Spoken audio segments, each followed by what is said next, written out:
Okay guys, twagarutse cyane twihuse na episode y'umunani, episode imeze neza cyane. Guys, ku muntu utarerebye episode ya 7, subira inyuma uyirebe. Nahantu twavugaga neza igihe urukwavu rwawe umenya yuko ruri tayari ngo rwime. Ni kumeza ngahe? Bigenda bite? Bimeze bite? Ni cye cyiciro. Guys, gendo urebe iyo episode ya 7 cyangwa izindi zabanje zose kugira ngo wumve ino ya 8. Twihuse cyane rero iya 8 yagira gute? Episode ya 8 iravuga ngo ni iminsi ngahe urukwavu ruhaka. Kandi se urukwavu ni iminsi ngahe rwonsa kugira ngo rucutse. Urukwavu rwacu rero twamenye igihe cyo kurwimiriza. Ese umaze kurwimya urategereza igihe kingana gute? Ese cyo ruragikora igihe kingana gute? Ubundi racutsa ku gihe kingana gute? Sinziza se mutubwire. Bari rero kubwira abantu baba batarakoze subscribe, like and share, guys please. Nibuka yuko aha niho dukora essence nuno mwuka ndimvugisha. Nkubitira akantu dukomeze tutwika. Twongere tuganire neza ntange mfite courage, sibyo? Muname commentaire y'ukuntu ikiganiro cyo n'umunsi cyagenze.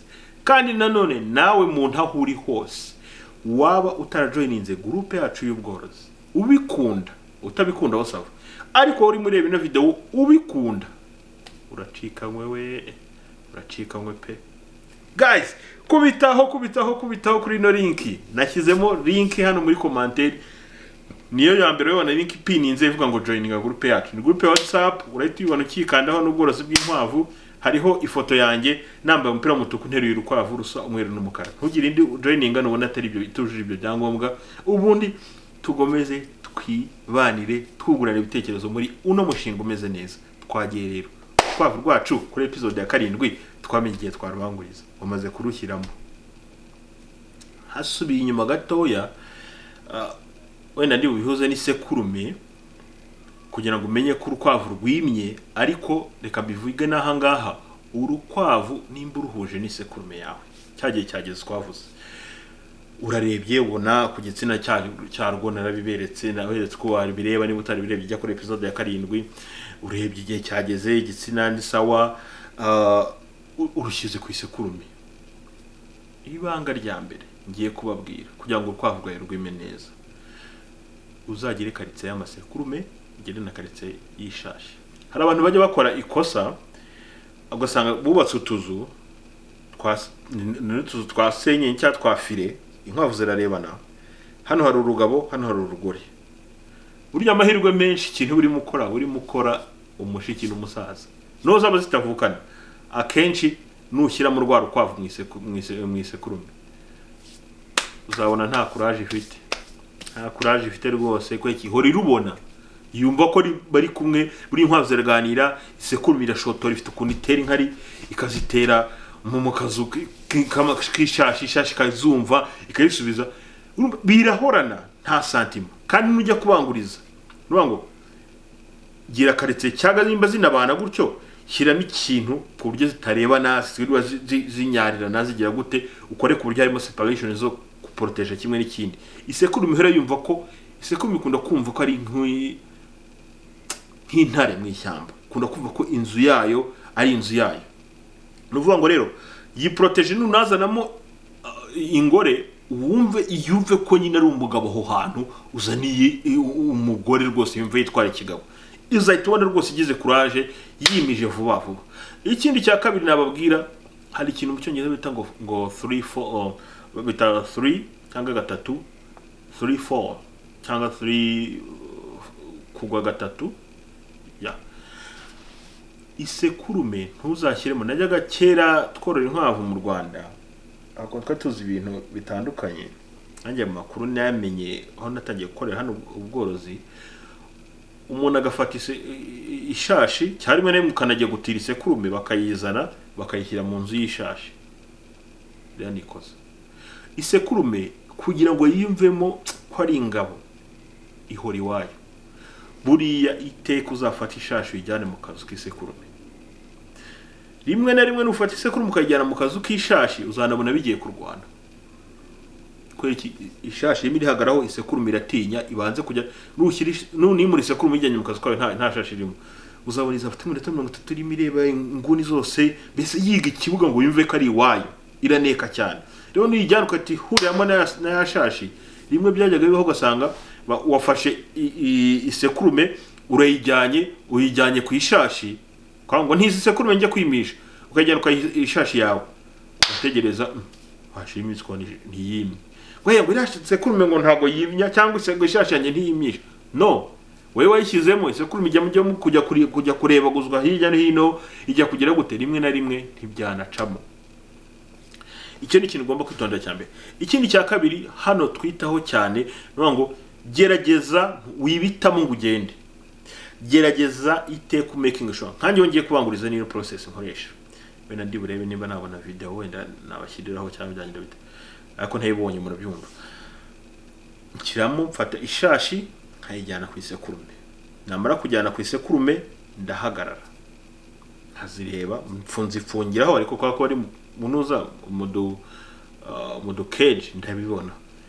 Ndategereza nkareba ko isekurume yimije gatatu. Hano ni itegeko ryiza ry'aborozi tuzi rwose.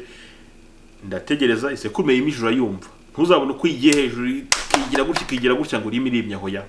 Isekurume yose izimye nimba utarubizi uwo yimije inanga zigiye ihita itaka yataka ikahita yakwikunja ikahita imera nk'igize pararize ikamanuka gutya ikagwa.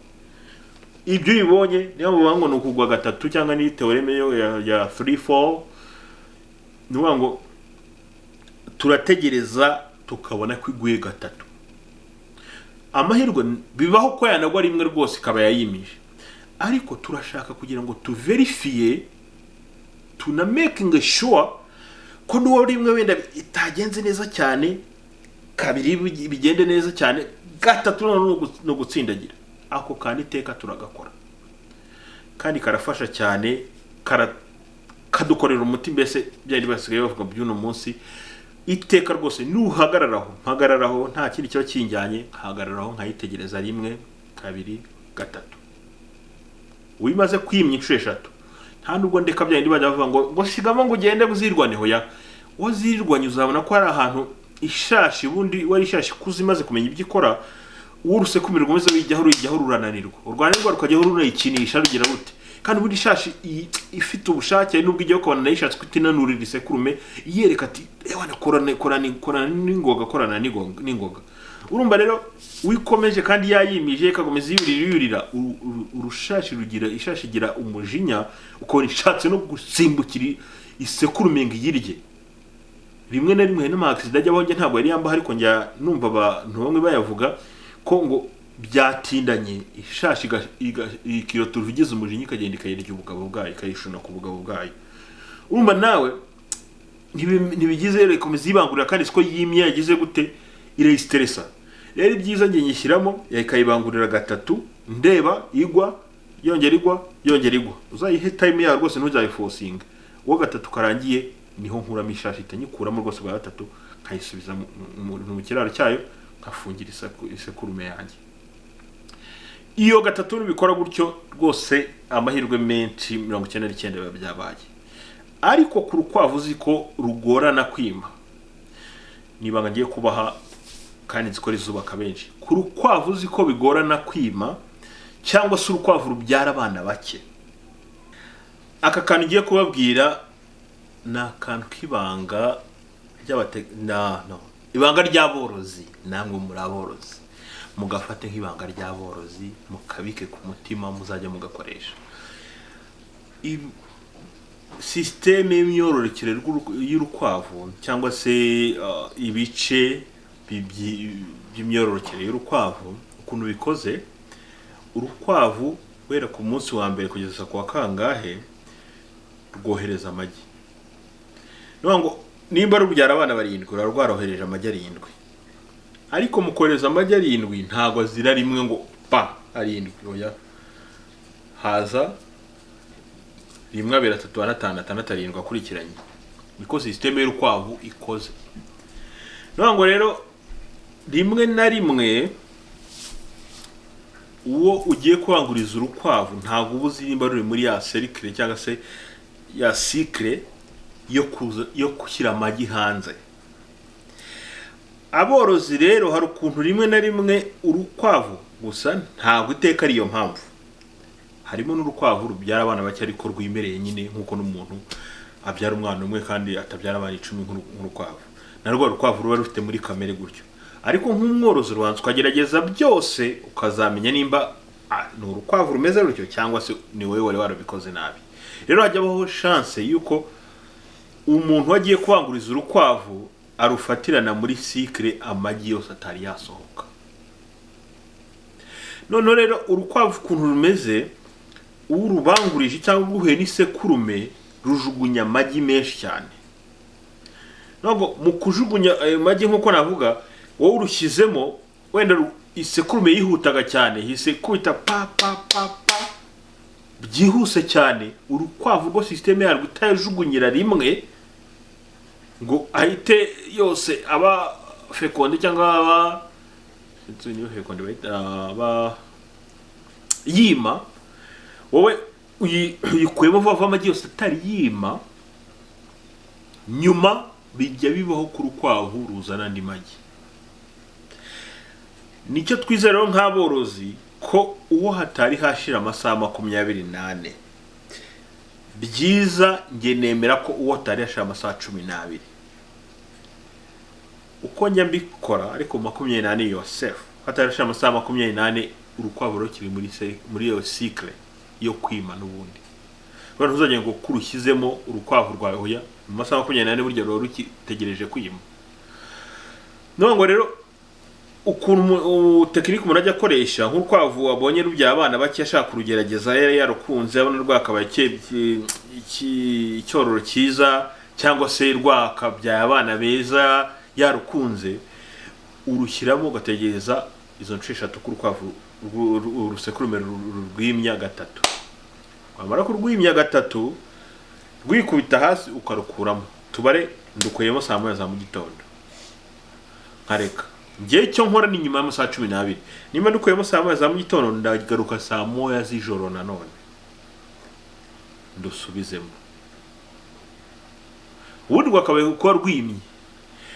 Ariko cyo nshaka kuverifia se rubyara abana bake kwera ko ni ubushake bwarwo niko ruteye cyangwa ahubwo hari chance rutabonye. Hari amagi azagasanga andi yamaze kwima byarangiye nta kindi kigize n'inanga zamaze gupfa zasohotse ntafate. Ngiye cyo nkora nyuma amasaha 12 nimba ari saa 9 za mu gitondo rusubizamo saa 9 z'umugoroba cyangwa saa 2 z'umugoroba ariko nturenza amasaha 28 warangiza ukarusubizamo nanone ku isekurume kongera ikarwimya. Koresha isekurume imwe kugira ngo utavanga imwe nyirwa n'icyoro kimwe nimba New Zealand isekurume n'undi asubiza muri New Zealand nyine wakoresheje nurangiza nkarusubizamo ho rimwe na rimwe ntago njya ntegereza ko isubiraho gatatu ya no yajyaho rimwe nkabona biragize ndabyihorera. Niki bikubwira rimwe na rimwe nurushyiramo hari uzarushyiramo kirushyiramo uhitona urushashi cyangwa se urukwavu rw'urugore rugira umujinya rutangiye gushaka kurya isekurume igihe ntuzarinde uzaze turukuramo uzamenye ko nta yandi magi yikoze nta niki ni ibyo ngibyo rwimye byarangiye rukuremo vuba vuba.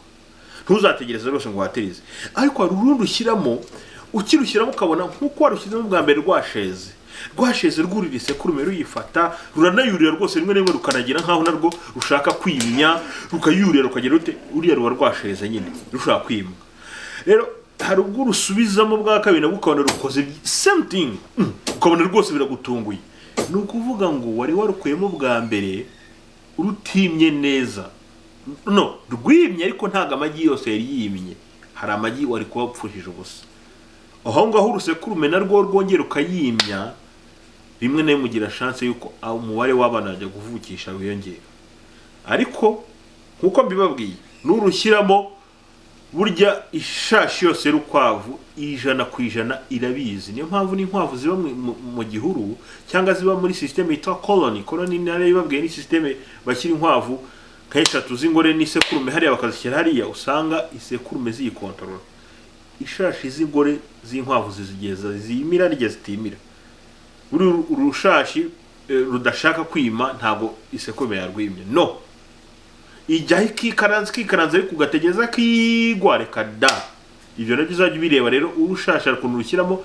Nko kuri episode yashize aho twavugaga ku mezi, hari ubwo ushyiramo urukwavu wenda amezi atari yagera neza, warushyiramo ukabona tugenda niba hari aho twavuze amezi 6 kuri 7, warushyiramo kuri 6 ukabona isekurume igiyeho reka dati kagomeze isa nk'isunika ariko utegeza kigwa ntigwe kavaye gasubira ntabwo ibura rwakageza igihe irukuramo. Rero ibyo bintu muzaye mubimenya, n'urusubizamo ukoze iyo chance yo gusubizamo bwa kabiri, ntuzategereze kubona byicana. None urushashi rugize amahane menya ko rwasoje ntabwo kibishaka. Kimwe n'ubwa mbere n'ubwo urushyiramo bwa mbere ukuntu rushatse kutarurya isekurume, tuvuge nk'urugero nk'ubuca kugura urukwavu ntazi ko rwimye, warugura urugeze iwawe ukajya kurwimisha, urukwavu rwimye urugero uzi kwirinda. Isekurume ikiza rushaka kuyirya, rurayihiga haseshwa ntirubishaka, ntirugize kwiproteja, n'uwo ruyemereye ntabwo ruyemera kwigwa, ruba ruyihunga rugira rute. Icyo gihe uzagira amakenga urukuremo, ntuzahatirize. Ugira amakenga uretse ko aho naruguze ntazi nimba rwarimye cyangwa rutarimye narukuyemo, cyangwa se wenda wakoze nk'urugendo runaka cyangwa byagenze ukuntu ushiduka isekurume yahuye n'ishashi utabizi, ariko ntuzi nimba yarimye cyangwa itarimye. Uzategereze nk'icyumweru cyangwa 2 urushyire mu rushyamo ukabona urushashi ntirushaka kugira ngo rwime cyangwa rugira rute, rushaka kuyirya ahubwo rugira umujinya, rurafureka, rugenda rukisha ukuntu rwikunja rwose, rwambara kwikunja rugahina ku kibuno ku buryo isekurume itagera ku gitsina cyarwo. Uzapenga attention ubwo terekareka. Urumva ni tekinike nayo mbabwiye ko ushobora kusubizamo mbere y'amasaha 10 cyangwa 28 atarenze 28, ariko ntabwo wajya hejuru yayo ukagerageza. Ariko ntabwo ari ibintu ukora buri munsi. Urukwavu rubyara neza ni rimwe, utegeze inzo 3 ukabyihora, ariko arukiramo rimwe ntibabara. Ariko ngibyiza ndaverifya nkareba ko isekurume yaguye 3. We yaguye 3 ndavuga nti aha ni sawa. Witaguye 3 ndagomeza nkayihorera nkareba umwanya imara, kwa ko isekurume ikura cyaba abandi bayigaburiye cyane kabyibuha cyane, nayo itinda kwimya. Hari ubwo yimye gategereza cyangwa isekurume ishaje. Twihutira ku kiganiro cy'uno munsi twavugaga ubwo tumenye ukuntu ishashi yima.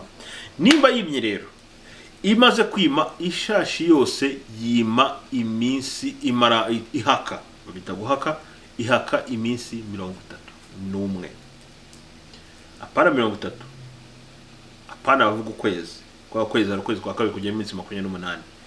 Bara iminsi 31 irabyara. Ariko hari izigira exception cyangwa se izigira karusho ko zibyarira 32. Hari n'urwo nigize kugira ngo rwabyaraga ku munsi wa 33. Ibyiza nimba wimije ku itariki ya mbere, bara uturutse ku itariki ya mbere wari iminsi 31, no ku itariki ya mbere ubariremo. Ariko ibanga ngiye maze kubona nuko inkwavu nimije mu gihe cy'umugoroba akenshi umunsi wa 31 zaronze zikabyara ku munsi wa 32. Inyinshi rwose ubwo igice cy'umugoroba no kuvuga ngo ngiye mbyutse mu gitondo saa 12 za mu gitondo cya saa 8 niho nkunda kwimisha inkwavu zanjye za mu gitondo nkatanzi banguriza. Mbara nturutse kuri uwo munsi utariki nayo yibariramo. Nuvuga ngo nimba ari ku itariki ya mbere ndahera ku itariki ya mbere, mvuge ngo itariki ya mbere, ya kabiri, ya gatatu, ya kane, ya gatanu, ya gatandatu kugeza aho umunsi wa 31 uzabera, niho ruzabyara.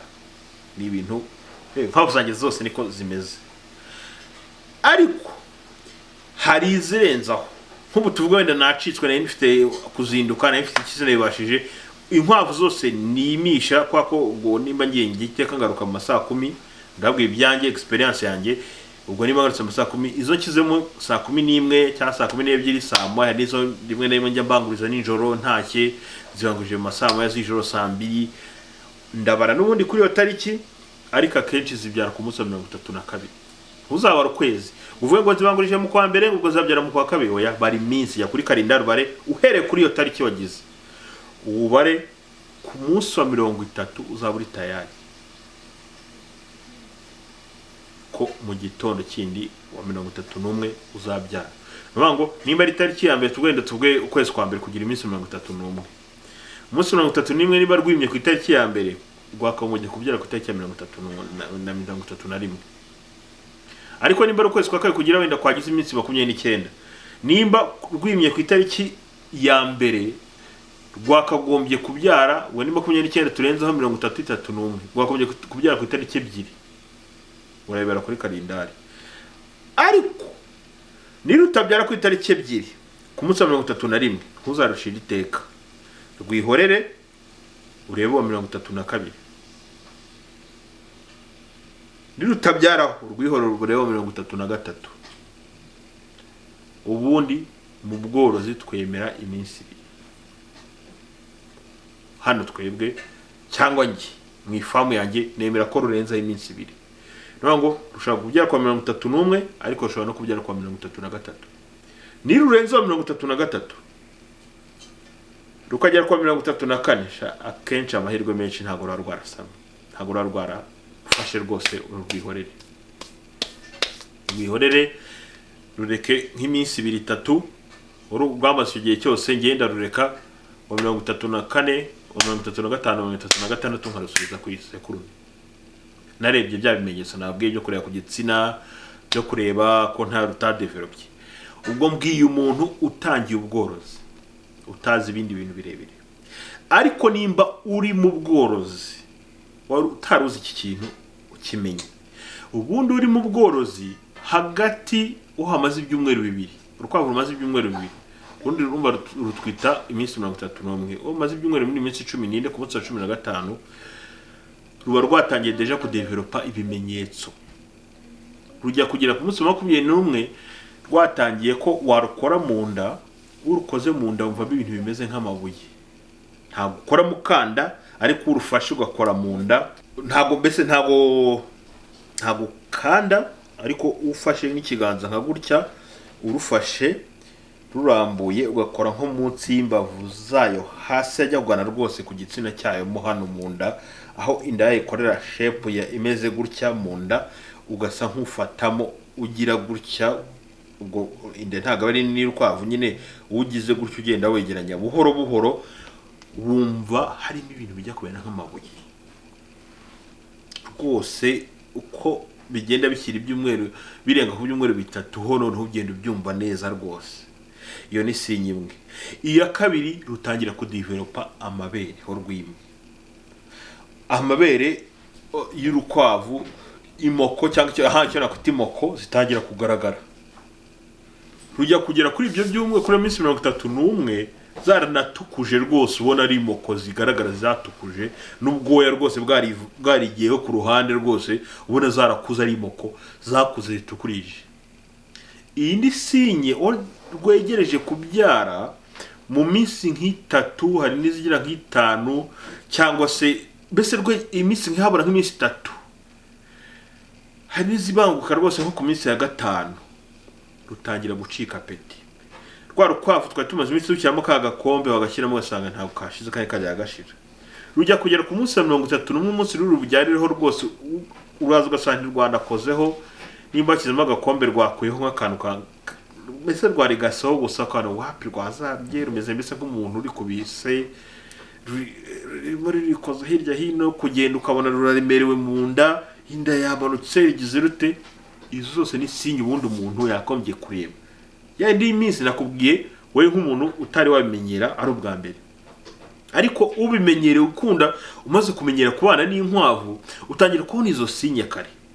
Ari naho mbabwira ku bantu nubwo ari ikiganiro kimbitse kivuga kuri Nest Box nsubiza n'umuvandimwe wacu dusabye ngo tuzabaha ingero za nyazo, kandi ingero nzabaha ni ingero tuzanajyanisha na bya byico 3 nabwe by'inkwavu ari by'intoya, inkuru intoyi ziringaniye nini. Ariko ku bundi haburi iminsi 3, ubwo ari ku munsi wa 27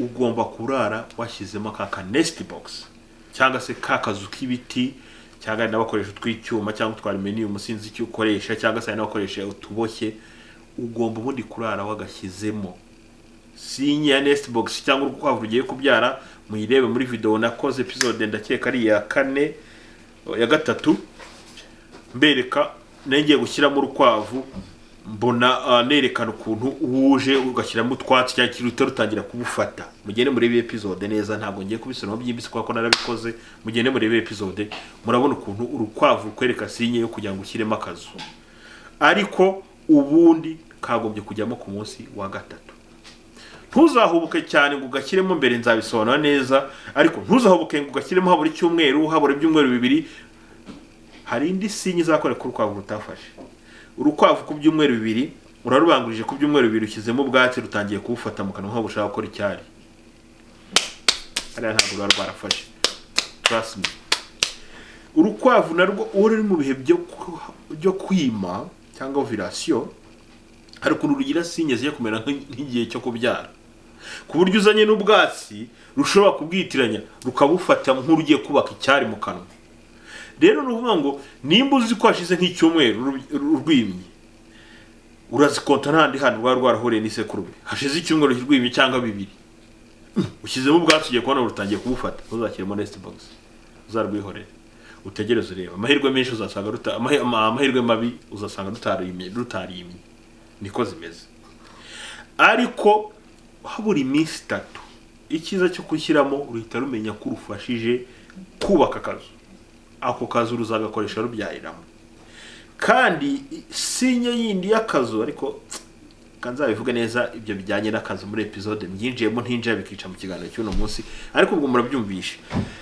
ako kazu cya nest box hari episode yako yimbitse ivuga na measurement no kureba placement yako izaza urumva rero ku munsi wa 31 rurabyaye wowe umaze kubyara guys uragenda ntabwo rusagarira reka rukabanza rukabyara rugasoza wamara gusoza ruranipfura ko rwihorera rubaye rutipfuye nabwo rutipfuye ariko rwabyaye ukabona abana rwabyaye bose ntirwabakandagira ni bazima bize kubona ntabwo rwipfuye kandi wenda hariho imbeho habaye hari ubushyuhe gusa ntabwo zipfura cyane wowe hashyushye cyane ntabwo zipfura cyane kwa zazuba zishyushye ntabwo zishaka ko abana bashyuhirana ariko hakonje ukabona ntabwo rwipfuye cyane kandi abana ntirwabishe ukabona abana bari ahantu ari safe hagize hate hari ukuntu rufasha ugapfuraho duke ku nda yarwo ukarigenda ukabushyiramo wowe rubibonye narwo rurigenda rukipfura bwinshi hari urukwavu ari nk'inshuro ya mbere akenshi hari ururebe rwo kwipfura usanga rwose byarucanze cyangwa rwanipfura ugasanga rwipfuye nk'utuntu tubiri rwabyari hariya ko rwipfuye utuntu nawe ubwawe utakera ku rutoki ngo rupfuke aho rwo bari ukuntu ufata nawe ukagera ubwoba bwawe bworoshye kubera amahormone ugira gutya rwose ukadukururamo ukagenda ukadushyiramo cyangwa se udashaka kurupfura ubitinya utatari wabimenyera uko ubikora ushobora gufata ipamba risanzwe ukagenda ugashyiramo ipamba risanzwe cyangwa wewe n'umwenda woroshye ushobora kugenda ukawukikiza noneho rwo rukazagenda uko byatse ko rwabyaye ntirwica abana cyangwa se ntirubakandagira ntiryote uko iminsi ishobora kugenda ubona rwidevelopa mu bwenge none rwakongera kubyaye n'icyo ukabona rwarabimenye rwose rubyara neza twihuse rero nimba rubyaye ku munsi wa 31 rumva ragenda rureka rubyare rurangize numara gusoza byose rwabikoze ushaka byandi bavugaga ngo nta muntu ukoramo nta ugera gute ari inkwavu zawe wamenyereye ugabura giye ku munsi wa mbere rukibyara uwo munsi rukibyara mbabizi ndagenda rwose rumaze gusoza ako kanya hakirimo n'umuzi hakirimo n'iki ubwana bwanjye ndabuverifie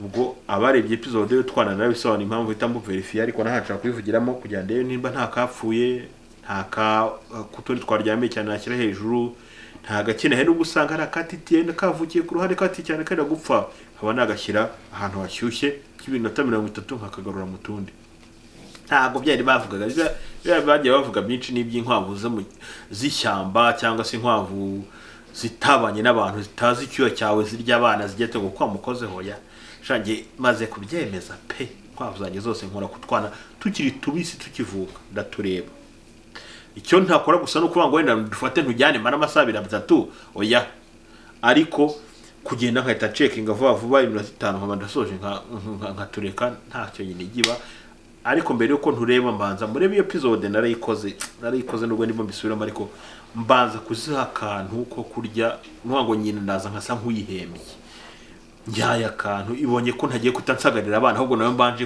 kwereka urukundo nkayiha akantu nzikikunda itari imaze iminsi ibona nkayigaha igira imikaryo nkajya kureba abana biroro murebe episode ndakeka ari ya gatatu ni ya gatatu yatari ya kane muyirebe musubiramo murebe ya twihuse rero nimba urukwavu rubyaye numva rubyarira iminsi 31 ariko ushaka gutegereza kuza kuri 33 nk'umworozi twihuse nabwo nitujya ku cyiciro cy'abana wenda nzabigarukamo byimbitse ariko twihuse urukwavu rumaze kubyara uri umworozi ushaka kugira korora byihuse cyangwa ibi byacu dukora tugaburira isoko twebwe hano twemera yuko umwana acuka ku byumweru 6